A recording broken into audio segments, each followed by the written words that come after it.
ఓం నమో వెంకటేశాయ. Welcome back to my channel Tirupati. ముందుగా మీ అందరికీ కూడా నమస్కారాలు.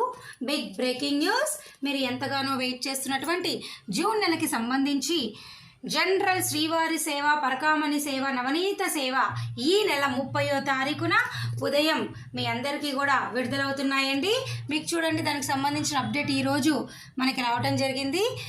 ఈ నెల 30వ తారీఖున ఉదయం 11 గంటలకు మీ అందరికీ కూడా జనరల్ శ్రీవారి సేవ తిరుమల తిరుపతి విడుదలవుతుంది. మధ్యాహ్నం 12 గంటలకు నవనీత సేవ, 1 గంటకు పరకామణి సేవ, అలాగే అదే రోజు మధ్యాహ్నం 2 గంటలకు సీనియర్ సేవ గ్రూప్ లీడర్స్ది కూడా విడుదలవుతుంది. మీరందరూ బుక్ చేసుకోగలరు. ఈ అప్డేట్ అనేది మనకు ttdevastanam.gov.in మనకైతే పోస్ట్ చేయడం జరిగింది. ఓకేనా అండి? మీ అందరికీ ఇది అర్థమైందని భావిస్తూ తప్పకుండా లైక్ చేసి షేర్ చేసి మన ఛానల్ సబ్స్క్రైబ్ చేసుకుంటే ప్రతి లేటెస్ట్ అప్డేట్ కూడా మీ ముందుకు నేను తేవడం జరుగుతుంది. ఈ వీడియో సెలవు తీసుకుంటున్నాను. ధన్యవాదాలు.